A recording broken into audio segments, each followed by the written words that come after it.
Pessoal, olha aí. Veja esse mapa. O tabernáculo, ele é o único templo que Deus ordenou ao homem que fizesse. Isso aqui é onde nós estamos hoje, por exemplo, é invenção humana. Somos nós, para o nosso conforto e bem-estar, que construímos isso aqui. Mas isso aqui não foi Deus que mandou fazer. A igreja, nos seus primeiros dias, não tinha templo. Nenhum. Era nas casas. Ok? Agora, o tabernáculo não. Primeiro momento, lembre-se que Deus ordenou a Moisés que fizesse o tabernáculo. Agora deixa eu botar uma história aqui. O povo de Israel estava dentro do Egito por 400 anos. E o Egito, nesse tempo, era a nação mais rica da terra. Era o reino mais próspero do mundo. E era uma nação idólatra. E essa nação tinha deuses com estátuas magníficas, gigantescas, e banhadas a ouro e cravadas de pedras preciosas. Os deuses do Egito eram conhecidos em toda a terra. E a suntuosidade dos templos era tremenda. Imagine você viver escravo numa terra alheia, aonde os deuses dessa terra são todos de ouro, prata e pedras. E o povo vive com uma riqueza absurda, enquanto você, escravo, vive na miséria, servindo a esse povo. E aí, chega, eles sabem da história, da lenda, de que o Deus dos escravos, Deus de Israel, iria libertar o povo. Era uma lenda, 400 anos ouvindo essa história. Muita gente, a grande maioria, não acreditava mais. E uma parcela muito grande do povo já não acreditava mais nesse Deus dos escravos.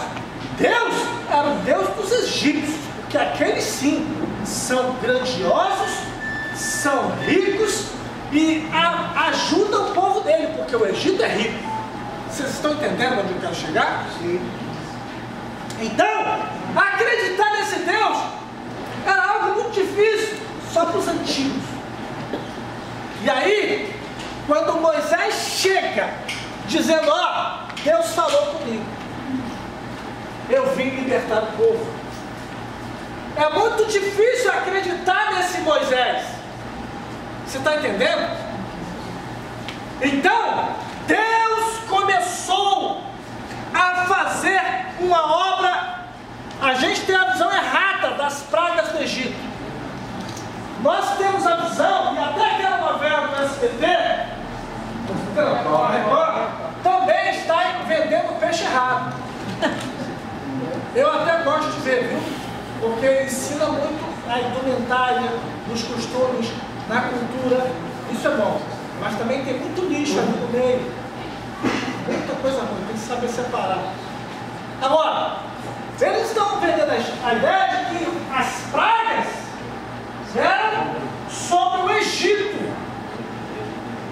Na realidade, as pragas eram sobre os deuses do Egito, não sobre o Egito. O Egito sofreu as pragas por tabela, mas o que Deus queria mostrar era outra coisa. Deus estava mostrando, na realidade, ao seu povo, Israel, que perdeu a fé, que ele era um Deus mais poderoso do que todos os deuses do Egito.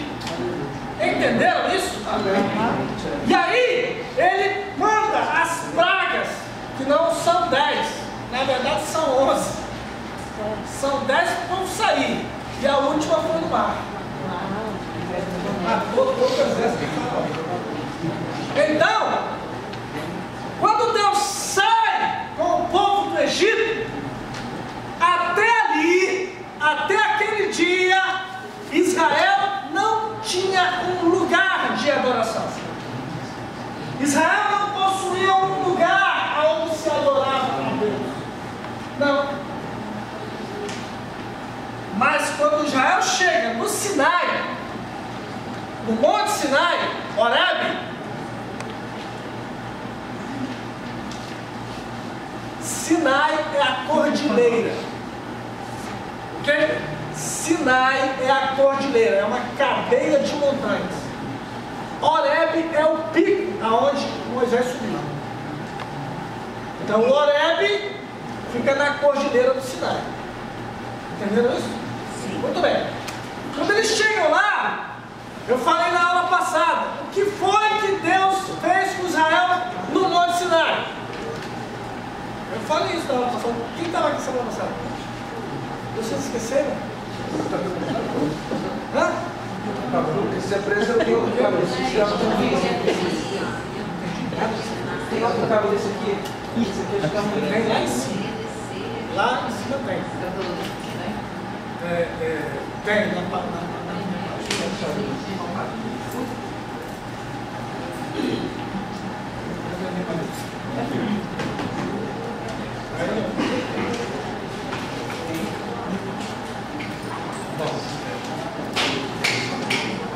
O que foi que ele fez no... O que Deus fez com o povo no Monte Sinai? Quando Deus chega no Sinai, Deus celebra uma festa com o povo. Lembra disso? Sim. Que festa é essa? Casamento. Festa de casamento. Deus levou Israel para o Monte Sinai para celebrar uma festa. A primeira palavra que Moisés falou para Faraó foi isso: deixa aí o meu povo para que celebre festa no deserto. Foi essa a palavra. Ok? Que festa era essa? De casamento. Que casamento? O casamento de Deus com a nação Israel. Eles se casaram. A partir, quem é casado, levanta a mão aí. Da aliança. Isso aqui é o sinal da aliança. Isso aqui não é a aliança. Isso aqui é o símbolo da aliança. Isso aqui simboliza o pacto que você fez com esse varão ou com essa varoa. Não é isso? É. Muito bem. Esse pacto tem direitos e deveres. Os direitos: o que vai ganhar se permanecer fiel. E os juízos: se quebrar a aliança, vai sofrer a punição. Nós temos um documento para provar que isso aqui foi realidade. Não temos? Temos. Qual é o nome desse documento? Certidão de casamento. Cadê a certidão de casamento de Deus em Israel? Os 10 mandamentos. É a certidão de casamento. Está dito no texto: a partir de hoje, diz o Senhor, toda a terra é minha, mas vós, Israel, sereis a minha propriedade particular dentre todos os povos da terra. Toda a terra é de Deus, mas só tem um povo de todas as nações da terra que pode dizer: nós somos o povo de Deus, Israel. Nós estudamos história do Brasil nos nossos livros. O americano estuda história americana, não é verdade? Mas Israel estuda a Bíblia. O Pentateuco é a história deles. O livro dos reis, Crônicas, Samuel, é a história daquele povo. Entenderam isso? E aí Deus começa uma nova história com o povo. A partir de quando? Quando você casa, o que acontece quando você casa? Até o dia anterior, normalmente, se eu estou falando do casamento, com calma. Até o dia anterior, você mora na casa do seu pai. Não é isso? A partir do casamento, diz um velho ditado que diz: quem casa quer casa. Vamos morar juntos, não é isso? O que Deus fez?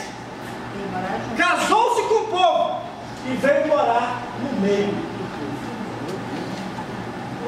Entenderam o que é o tabernáculo? Eu falei isso na aula passada, só para recapitular para quem não estava aqui.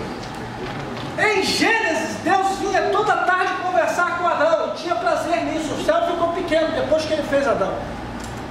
Não tem uma linha em toda a Bíblia Sagrada dizendo assim: e Deus conversava com Miguel toda tarde, e Deus batia papo com Gabriel toda manhã. Não tem isso na Bíblia. Mas está no texto que com o boneco de barro que ele soprou nas narinas, todo dia ele vinha conversar. O que era que ele conversava? Vou perguntar quando chegar lá. Eu acho que não está escrito para a gente fazer fofoca. Quer falar hoje? Essa informação não foi revelada. Mas, Deuteronômio 29, 29. As coisas reveladas são para os outros, as não reveladas são para todos. Agora, o diabo se meteu na história, conseguiu fazer o homem cair. E o pecado faz separação entre o homem e Deus. Deus já não podia mais vir. Ele até tentou. Quando ele marca o encontro com o povo do Sinai, no casamento, o noivo vem vestido de terno, de gala. A noiva vem linda, não é verdade? Deus veio, falou para Moisés: Moisés, santifica o povo, 3 dias sem tocar em mulher. Até os animais vão jejuar, 3 dias. Homem, mulher, criança, ancião e animal. Todo mundo jejua. E no 3º dia eu vou descer. Eu vou vir falar com o povo. E ele veio. Só que ele veio com raios, trovões e relâmpagos em glória. E aí o povo temeu: Moisés, a gente vai morrer. Vai tu falar com Deus e Deus e tu falar conosco. Teve medo. E Deus ficou frustrado. Eu vim falar com eles. E eles me rejeitaram. Tem medo de mim. E aí Deus, eu tentei falar isso aqui semana passada, Deus no céu, bolando um plano, como é que eu vou fazer para entrar lá, para chegar, para andar no meio deles. Aí Deus se vestiu de casa. Você está entendendo onde eu quero chegar? O tabernáculo é Deus vestido de madeira, de pele, de linho. Entendeu? Deus andando no meio do povo. Ele sempre quis isso. Eu queria que isso aqui ficasse muito forte no seu coração. Que nós temos um Deus no céu que é carente da nossa presença. Eu falei ontem nas escolas de servos: querido, comece a orar sozinho, você e Deus, com a sós com Deus na sua casa. Marque uma hora. Quem é que é namorado? Tem alguém que está namorando? Ainda vai casar? Isabela, seu namorado está onde? Está aí? Não, está trabalhando, muito bem. Qual o nome dele? Alex. Se o Alex marca com você o encontro para as 7 horas da noite e você vai, e ele só aparece lá às 9, você está lá? E depois ele se vira, né? Muito bem. Queridos, Deus é a mesma coisa. Ah, mas eu oro o tempo todo. Como alguém falou para mim na escola de servo: mas eu canto o dia todo. É diferente.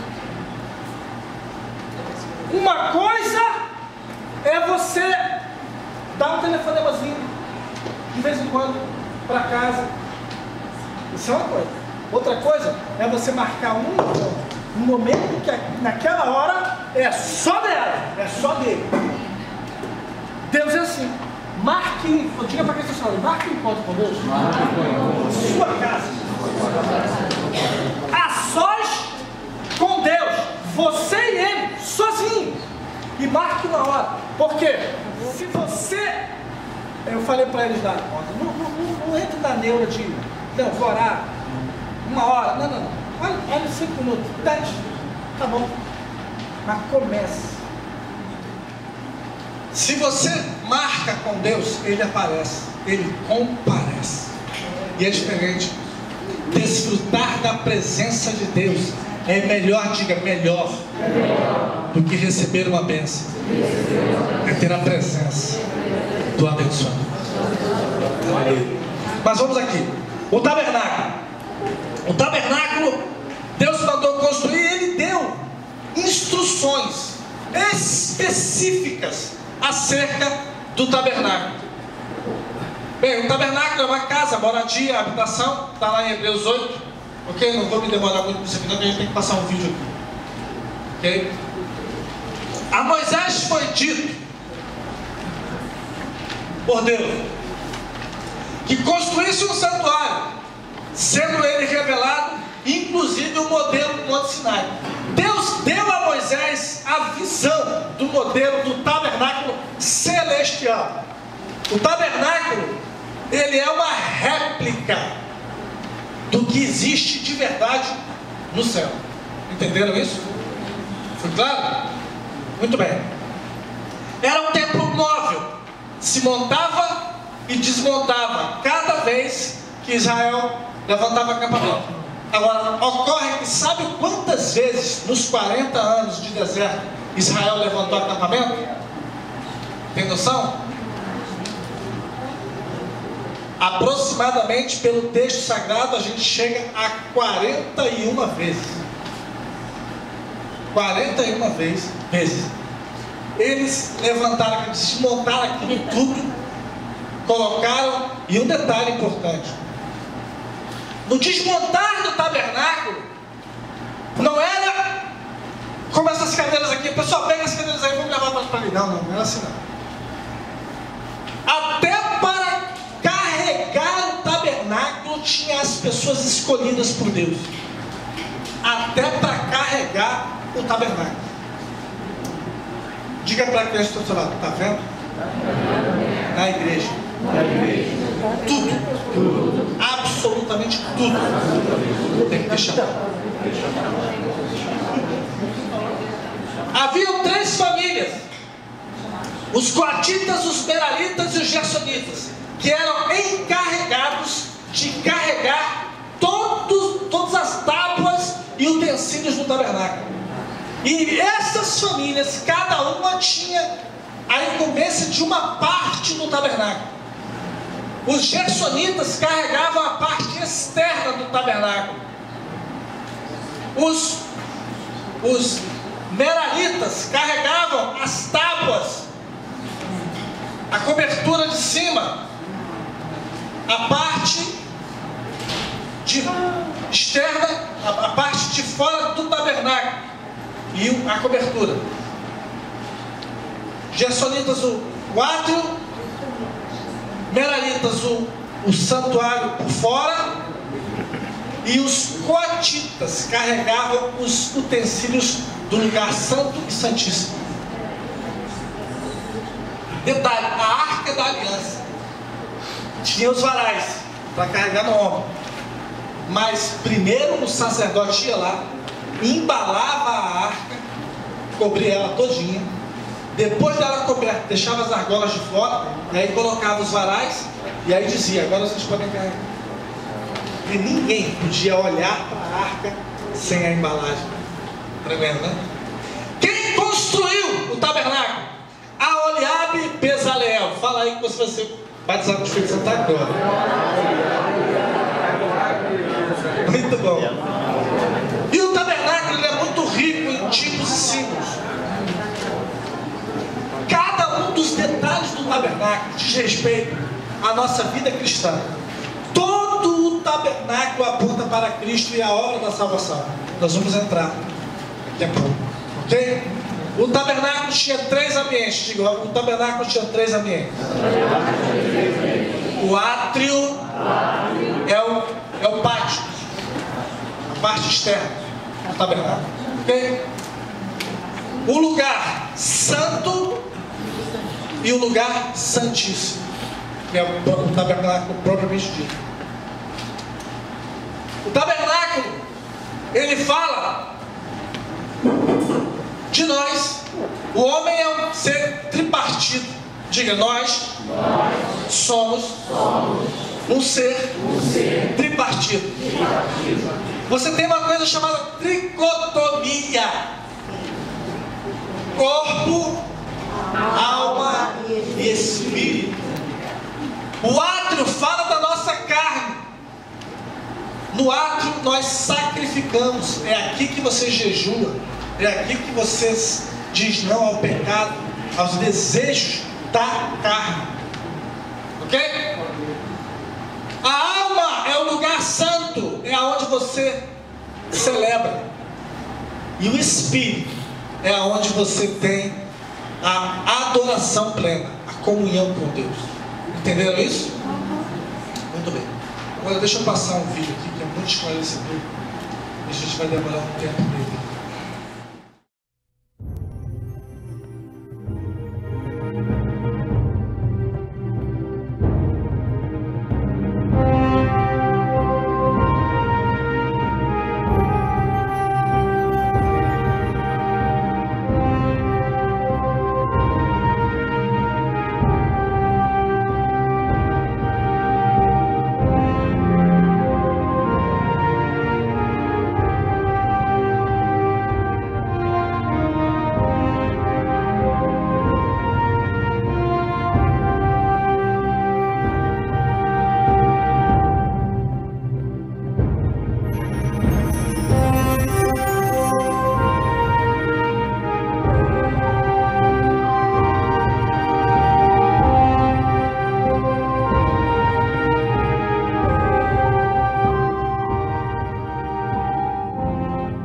Farão um santuário e habitarei no meio deles.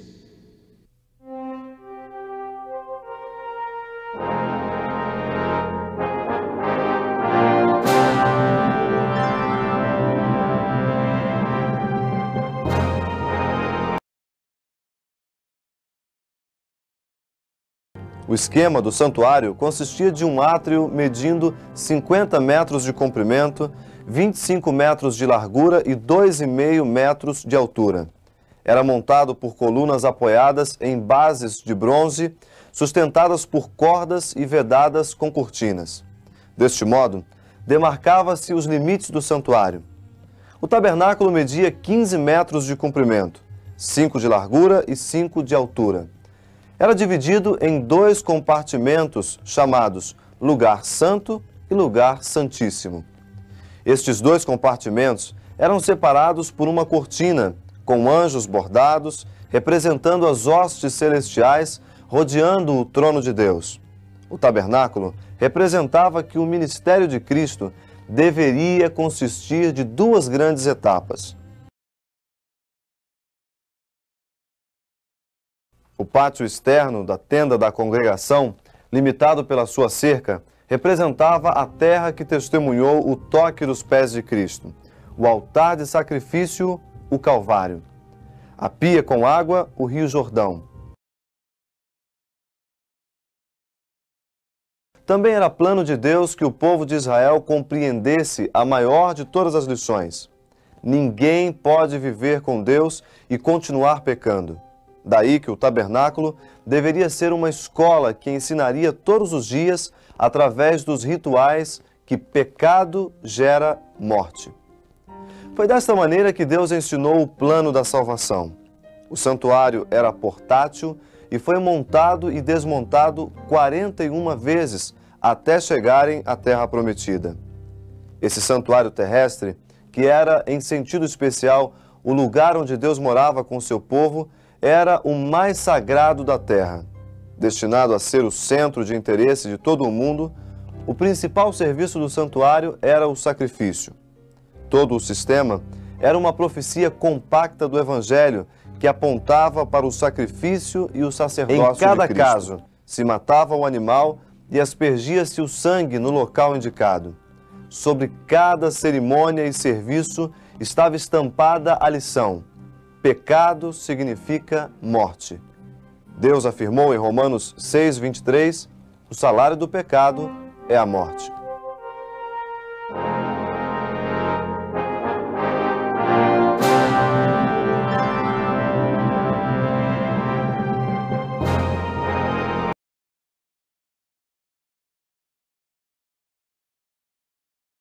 O tabernáculo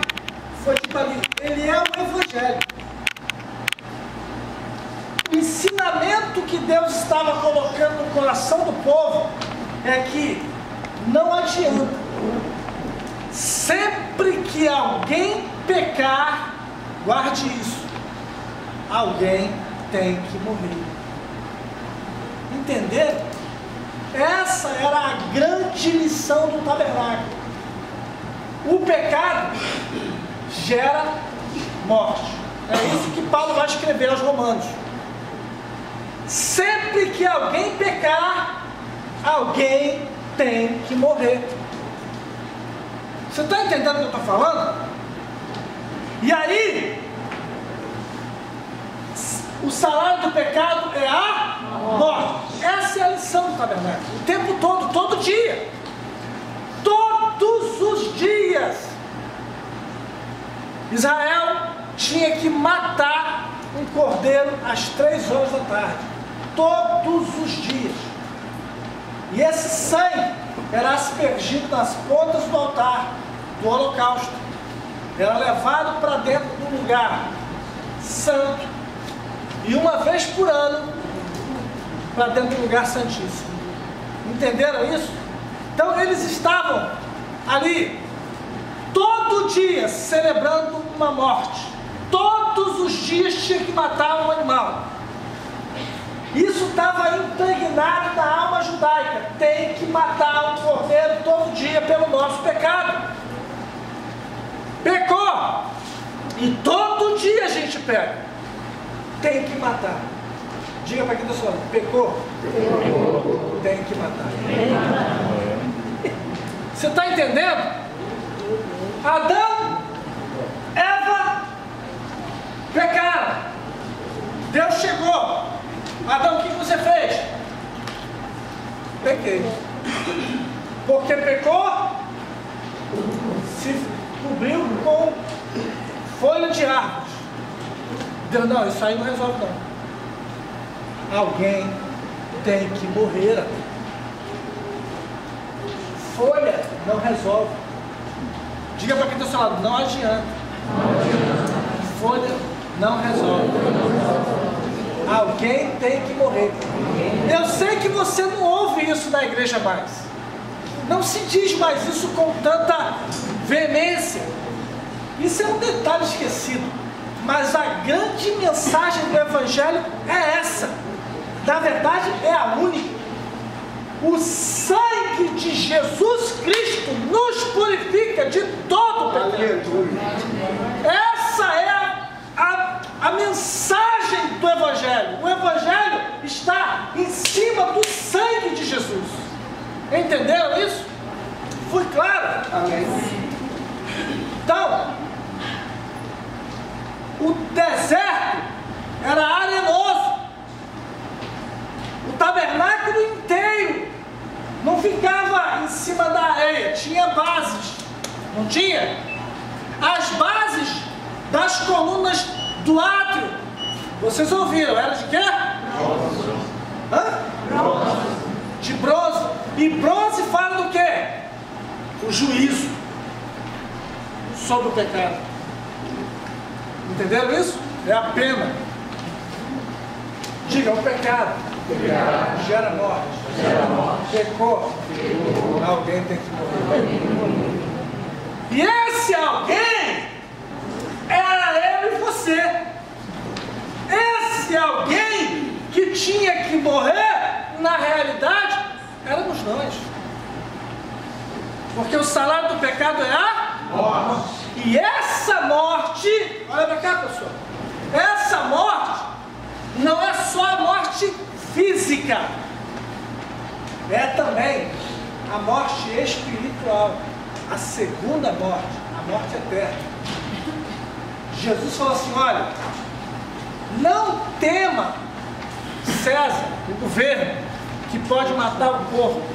Antes, temam a Deus, que pode matar o corpo e lançar a alma no inferno. Entenderam isso? Mas nós estamos muito preocupados com o governo da Dilma. Na realidade, o Evangelho fala o tempo todo sobre morte e vida. Entendeu? O Evangelho vai falar o tempo inteiro que o salário do pecado é a morte e Jesus é a vida eterna.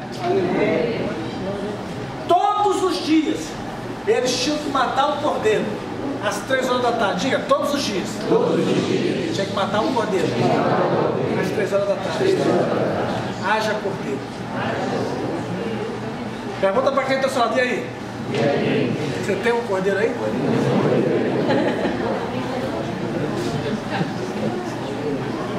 Você está entendendo? Todo dia tinha que matar um bicho. E até as crianças conviviam com isso. Desde a mais tenra infância, já era ensinado para as crianças que tinha que matar um bicho todo dia. Todo dia.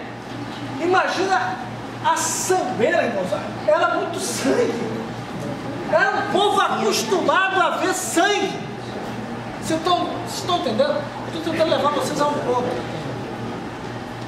O poder do sangue. Diga, só derramando sangue. Não tem outro jeito. Não adianta conversar. Não. Só derramando sangue. Só tirando uma vida. A gente costuma ouvir os pregadores falar assim: a salvação é de graça. Não é, não. A salvação, ela é oferecida a você e a mim por Jesus, porque Ele pagou. Tudo no Evangelho tem um preço. Você quer ser obreiro? Tem um preço. Você quer ser pastor? Tem um preço. Entendeu? Ser crente tem um preço. Tudo no Evangelho tem um preço. Um preço. Mas a salvação é de graça. Amém. Não, está errado. Tudo no Evangelho tem um preço. E a salvação você não paga porque você não tem como pagar. Como a salvação, o preço é tão alto que a gente não poderia, Ele pagou pela gente. Entendeu? Você entendeu? Deu para você entender? É como se você chegasse num lugar e falasse: peraí, estou preso. É a fiança. A fiança é $1 milhão. Quem tem $1 milhão aqui? Aí Jesus chega, como? Vamos pagar.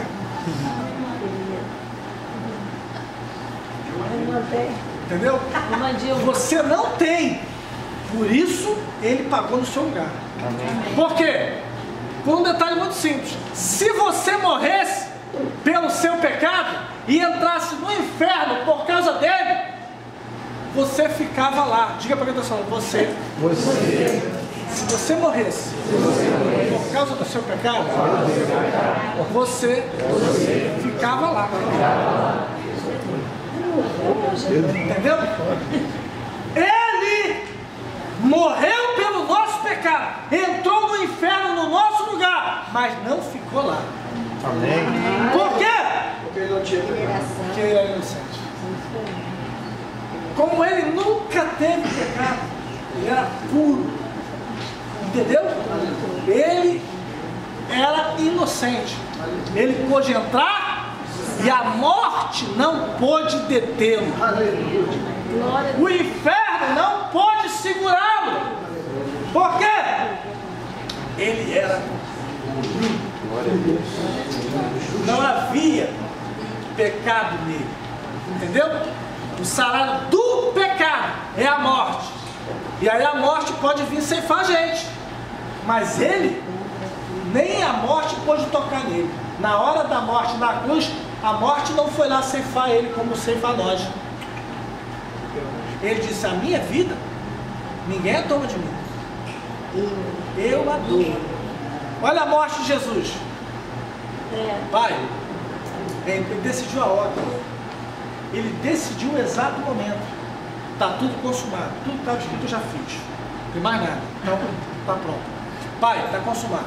Em tuas mãos. Entendeu? Fez tudo, terminou a obra e rendeu o Espírito. A morte deve ter ficado lá. Não posso nem chegar perto. Ele é a vida. A morte não podia tocá-lo porque ele é a própria vida. Entendeu? Pastor, Então diga. só me tira a dúvida, porque era de bronze, o tabernáculo? O bronze. Sim, foi bom que você falava. Falei só uma parte. Todas as bases do tabernáculo, porque é areia.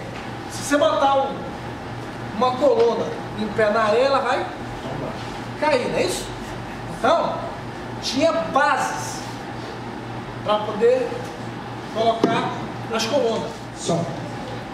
E aí, as bases de todo o tabernáculo, no átrio eram de bronze. No tabernáculo, propriamente dito, lugar santo e santíssimo, eram de prata. Diga, o bronze, fala do juízo sobre o pecado, a pena. E a prata fala do preço que Jesus pagou. Ele não foi vendido por 30 moedas de prata. Entendendo isso? Foi claro?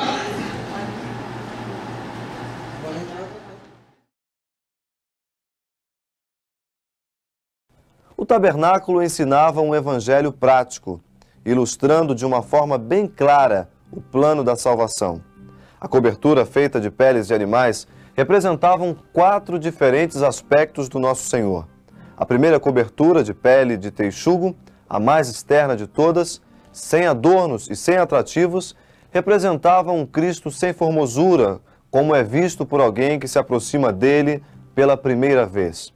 A segunda, uma cobertura de peles de carneiro, que vinha em seguida, era pintada de vermelho, simbolizando o sangue do nosso Senhor Jesus Cristo.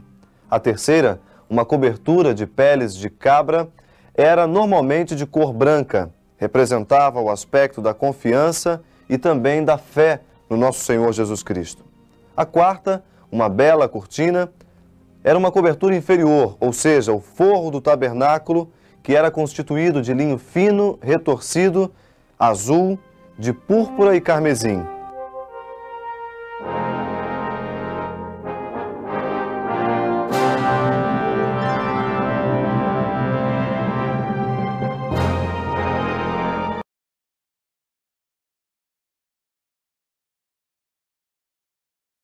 Media 2,5 metros de comprimento e de largura por 1,5 metro de altura.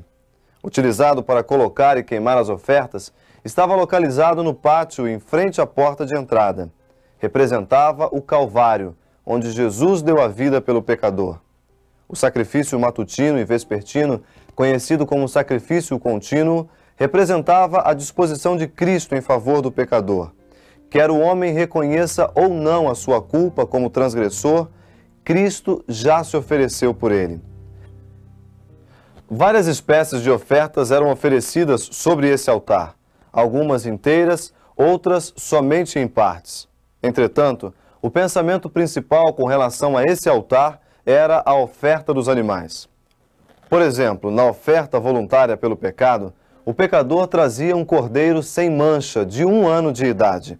Confessava seu pecado colocando as mãos sobre a cabeça do cordeirinho, simbolicamente fazia a transferência da sua culpa para o animal inocente que morreria em seu lugar.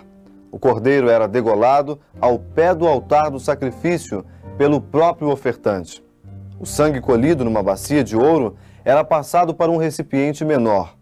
Era aspergido pelo sacerdote nas pontas do altar e jogado na sua base. O pátio do santuário simboliza também o primeiro estágio da vida do cristão, a justificação pela fé. Antes de seguir para o lugar santo com o sangue colhido no cadinho, o sacerdote passava pela pia de cobre no seguinte ritual. A pia de cobre, normalmente conhecida como bacia, estava localizada entre o altar e a porta do santuário. Simbolizava a purificação dos pecados e a presença do inocente. O sacerdote tinha que lavar-se antes de oferecer a oferta queimada e novamente antes de ir ao tabernáculo para prosseguir nos trabalhos. No Novo Testamento, a bacia de cobre está representada pelo Rio Jordão no batismo de Cristo e pelo tanque batismal, lugar onde o pecador dá testemunho público que aceitou a justiça de Cristo pela fé e crê que a morte de Jesus pagou o preço do seu pecado, reaproximando com Deus. uma vez aceita a justiça de Cristo pela fé, o adorador sincero poderá compreender através dos símbolos do lugar santo o segundo estágio da vida do cristão, que é a santificação pela fé. Queridos, nós vamos parar a aula por aqui hoje. Vamos só finalizar essa parte que a gente vai ministrar com o pessoal do Raízes.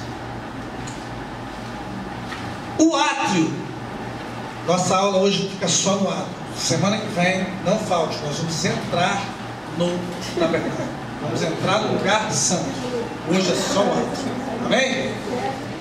Gente, no átrio você tinha duas peças. Olha para cá agora, importante. No átrio você tinha duas peças. Nesse poder que você recebeu, tem aí. Você tinha o altar do holocausto e a bacia de bronze. Olha para cá. Todos os dois eram de bronze. Só que o altar do holocausto era revestido.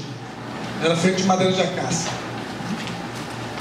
Para você entrar no átrio, tinha lá uma cerca, soreque, ok? E a porta. A porta do átrio, a gente fala de um véu, não é verdade? Mas na verdade, o véu é uma cortina grossa, a mais grossa de todas. Mas havia também as cortinas da entrada do lugar santo e as cortinas da entrada do átrio. Para você entrar no átrio também haviam cortinas. O átrio era todo fechado e você viu ali, ele tinha o raio do átrio era uma piscina olímpica, 50 por 25, o tamanho de uma piscina olímpica. O átrio do tabernáculo. A altura das cortinas que separavam o átrio era de 2,5 metros. Então, uma pessoa que tem a minha altura, sem chance. O que se via do lado de fora, quando a pessoa afastava um pouco, ela via só a parte de cima do tabernáculo. Você está entendendo isso? Olha para cá.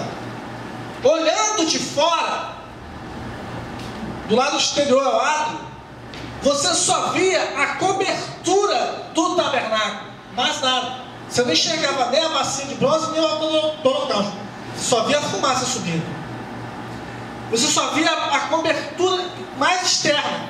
Qual era a cobertura mais externa do tabernáculo?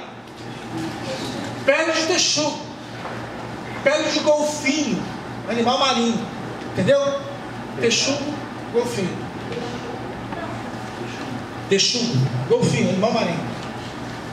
É uma pele grossa, ok?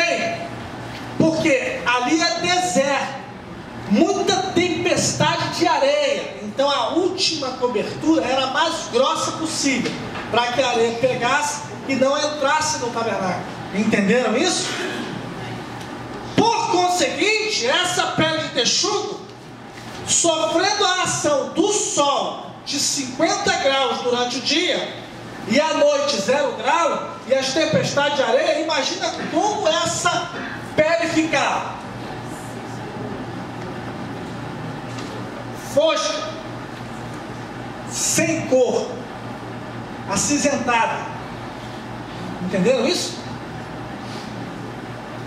Quem olhava de fora via aquilo sem cor, acinzentado, esbranquiçado, sei lá, mas sem aparência nenhuma.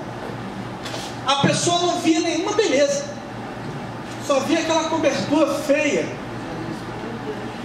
Quem está fora do Evangelho não é crente e olha para a vida do cristão e diz assim: eu não quero ser cristão, sem graça.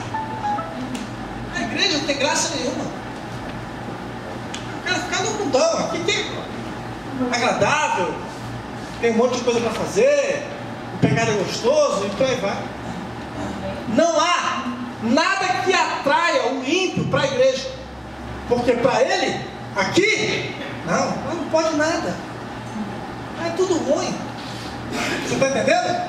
A aparência da igreja para quem está de fora é a pior possível. É um lugar onde não tem, tudo é pecado. Não pode. O crente não vive. É assim que eles pensam. Não é verdade? Agora, você e eu também já pensamos assim. Agora, quando você passa pelas cortinas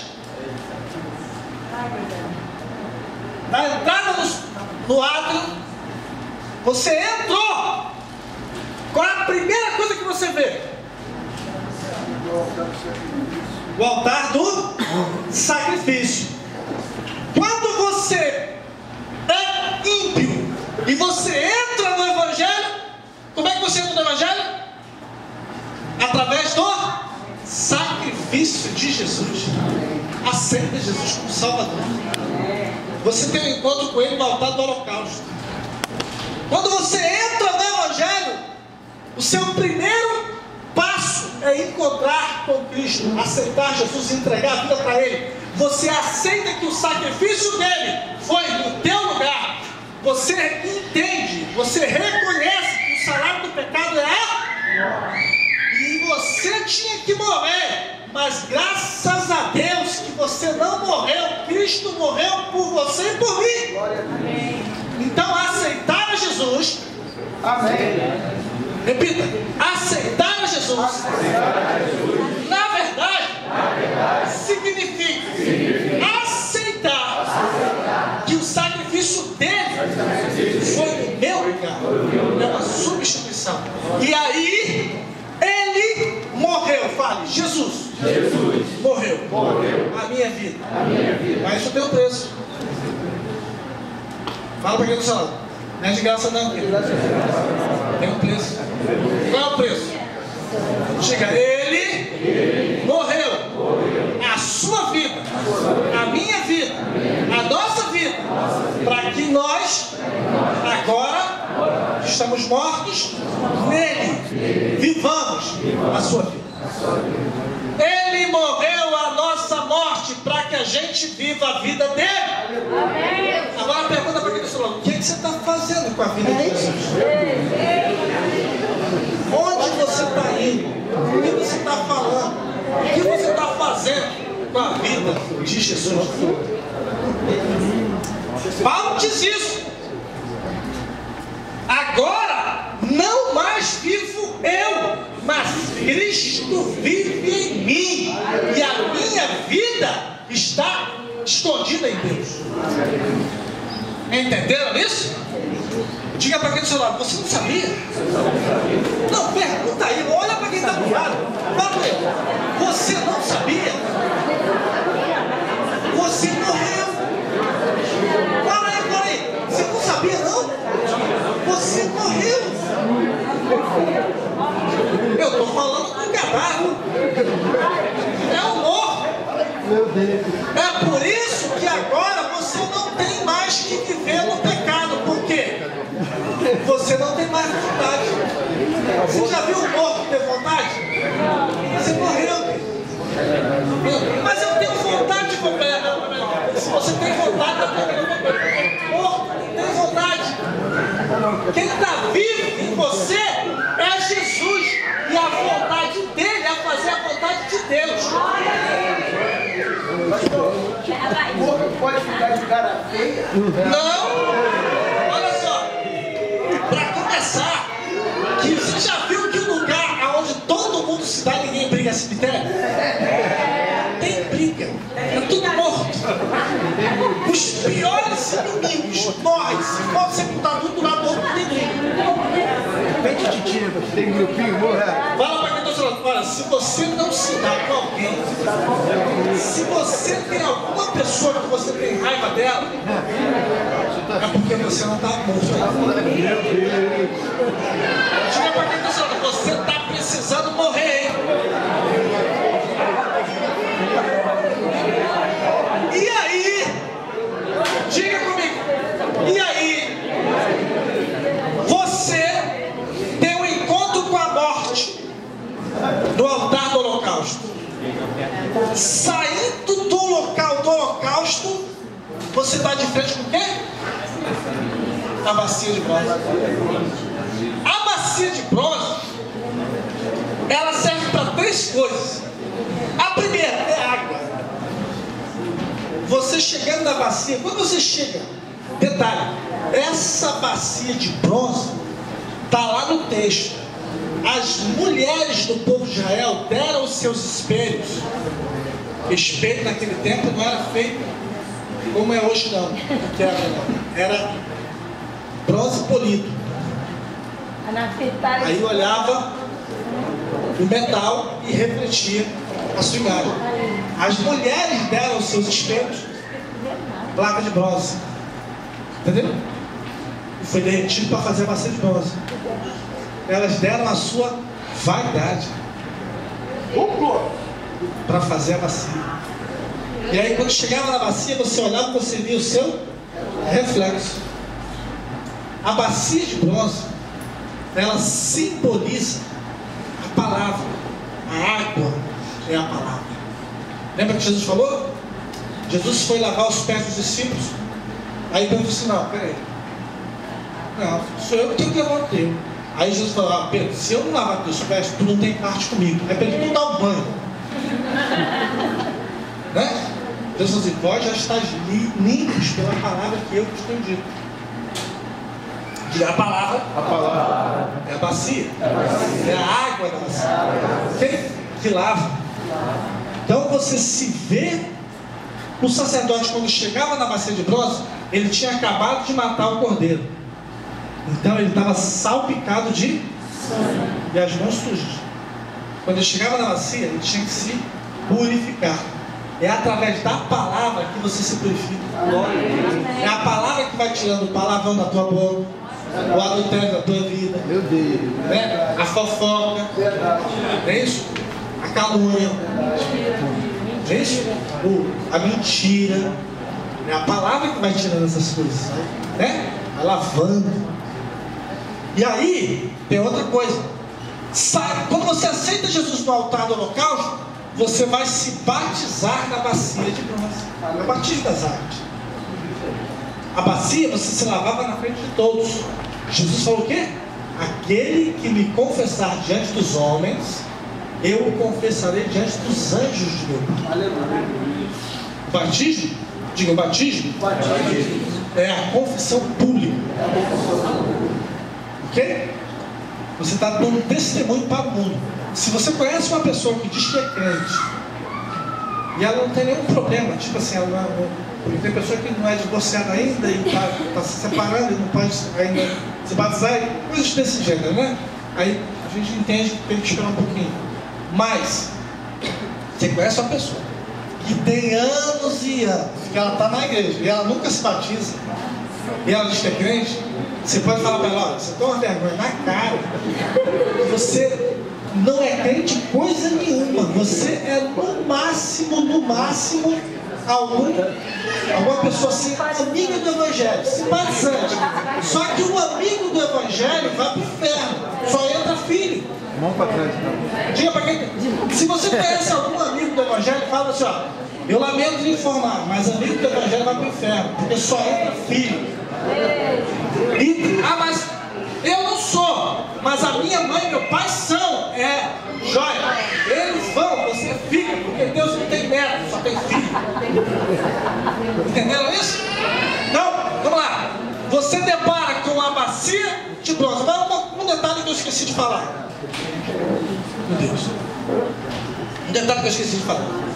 Essa cortina, tanto no Sorek, quanto no lugar santíssimo, no lugar santo e depois no santíssimo, ela tem 4 camadas. Obrigado.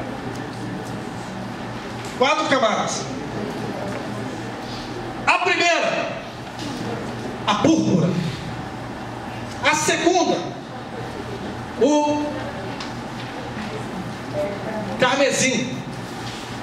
O terceiro, linho fino torcido. E o quarto, estoufo azul. O que significa? Os 4 evangelhos. A púrpura é um tecido real. Fala da nobreza, da realeza. era o tecido dos reis.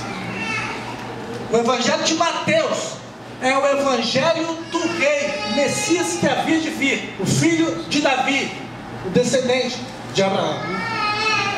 Nele Jesus é o rei, ok? No evangelho de Mateus você vai estudar as parábolas do reino de Deus, só tem lá, ok? Os mistérios do reino. O carmesim vermelho fala do servo sofredor. É o evangelho de Marcos, é o evangelho do servo, aonde Jesus sofre, aonde ele é homem e escravo, está debaixo de um jugo romano. Mesmo sendo servo, mesmo sendo escravo, ele é poderoso. O seu sangue nos garante vitória. Nunca Roma, com todo o seu poder bélico, teve o poder de dizer a uma tempestade para e ao vento cala-te. Jamais um soldado ou centurião romano disse a uma legião de demônio: entra nos porcos. Mas o servo fez isso, o servo Jesus. Entenderam isso? Como homem. O linho fino torcido fala da humanidade e a perfeição de Cristo. O evangelho de Lucas, o homem perfeito. Se os romanos procuravam o soldado perfeito, os gregos buscavam o homem perfeito através da filosofia, o fisiculturismo, a cultura grega. Mas Jesus se apresenta no evangelho de Lucas como o homem perfeito, que ele é 100% homem. Ele é de carne e osso. Ele sofre, ele chora porque o amigo morreu, ele sente fome e é servido pelos anjos. Ele sente sede, cansado da viagem, se assenta junto à fonte e pede a uma mulher: me dá água para beber. Ele sente frio, fome, sede. Ele tem as nossas necessidades. Ele é homem, 100% homem. E por último, a última cortina, estofa azul, um tecido azul grosso. E esse tecido é bordado de querubins. O azul fala do céu. O evangelho de João é o evangelho do Filho de Deus. Se o evangelho de Lucas é o evangelho do Filho do Homem, o evangelho de João é o evangelho do Filho de Deus. Assim como Lucas aponta para o homem perfeito, o evangelho de João aponta para o Deus eterno. O evangelho de Mateus tem uma genealogia. Jesus é filho de Abraão e da descendência de Davi. O evangelho de Lucas, ele também tem uma genealogia, só que ele não tem parte com Abraão nem com Davi. Por quê? Porque o grego não tem nada a ver com Abraão nem com Davi, mas os gregos têm a ver com Adão. Então a genealogia de Jesus em Lucas começa de Adão. Adão gerou Sete, Sete gerou Enos, e vai descendo até chegar em Jesus. Mas o evangelho de João, a genealogia dele começa no céu. Em arque, em rologos, cai rologos em prostoteon, cai teós em rologos. No princípio era o verbo, e o verbo estava com Deus, e o verbo era aceito o sacrifício dele no altar do holocausto, e vai ser batizado na bacia de bronze. Feito isso, agora você cumpriu a justiça de Deus. Foi saciada. Por quê? Pergunta para quem está ao seu lado: você é salvo? Você é salvo. Responde. Pergunta aí. Você é salvo? Eu estou esperando. Responde, crente. Vou perguntar de novo. Você é salvo? Sim. Você está sendo salvo? Você será salvo. Amém. Amém. Afinal de contas, você está sendo ou será? Eu sou. Crê no Senhor Jesus, será salvo. A tua fé te salvou. Eu já estou. E agora? Diga, nós somos salvos. Estamos sendo salvos. Seremos salvos. Não. Você foi salvo. A salvação está em 3 tempos. Você foi salvo da culpa e da pena. Da culpa, porque Jesus assumiu a tua culpa. E da pena, porque Ele pagou ela. Ele foi para a cruz no teu lugar e entrou no inferno no teu lugar. Então você está salvo da culpa e da pena. Você está sendo salvo do hábito do pecado. Cada dia tem que pecar menos. Você vai sendo limpo. As trevas vão ser mudadas em luz. Você vai sendo limpo, lavado, remido, enxaguado. Vai clareando a sua vida. Aquelas trevas vai clareando até ser dia perfeito. Diga eu estou em construção. Mas nós seremos salvos. Amém. Fomos salvos da culpa e da pena. Estamos sendo salvos do hábito do pecado.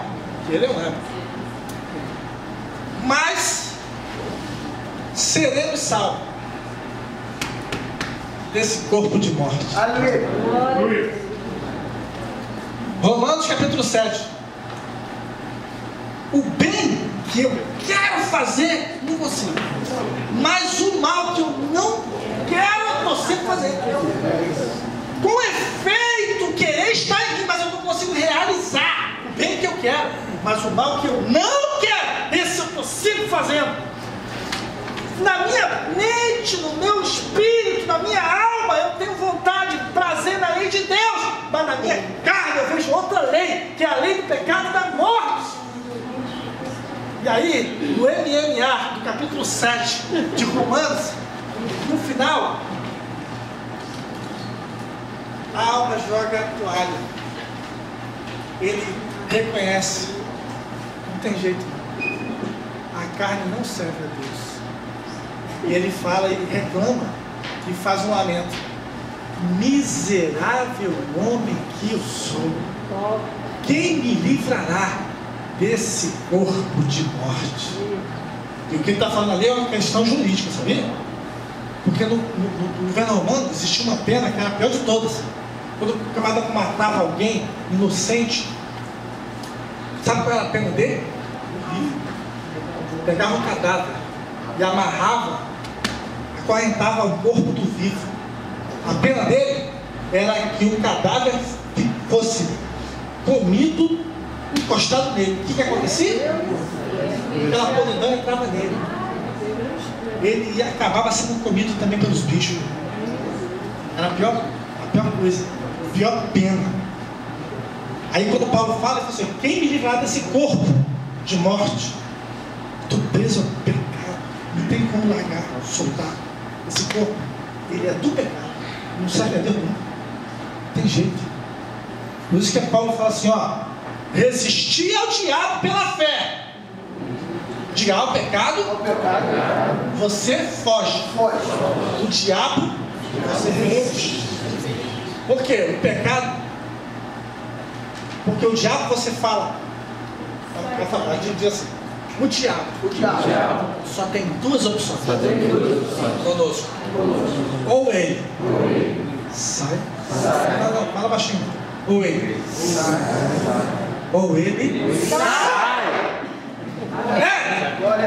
Mas a carne fica aí, irmão, dia todinho. Sai no Jesus, sai. Vai embora não. Só sai daqui no dia que você desce a sepultura. Aí ela vai, volta para embora. Entendeu? E aí, querido, ou você mata isso aqui em vida, ou isso aqui mata você na vida eterna.